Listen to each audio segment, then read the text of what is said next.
अस्सलामुअलैकुम दोस्तों, welcome back to our channel find Urdu. Costing costing का मतलब है खर्च या अंदाज़ा या कैलकुलेशन।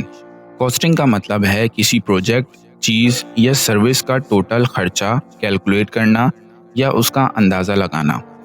ये लफ्ज़ अक्सर बिजनेसेस में यूज़ होता है जब किसी चीज़ को बनाने या बेचने से पहले उसका टोटल खर्चा कैलकुलेट किया जाता है।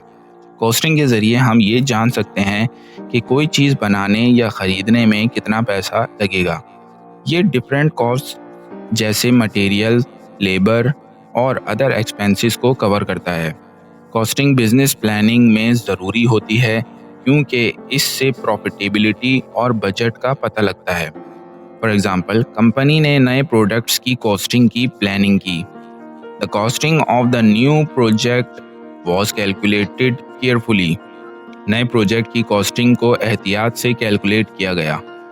तो दोस्तों, कॉस्टिंग का मतलब है किसी प्रोजेक्ट या चीज़ का टोटल खर्चा कैलकुलेट करना। उम्मीद है अब आपको कॉस्टिंग का मतलब समझ में आ गया होगा। मिलते हैं नेक्स्ट वीडियो में। शुक्रिया।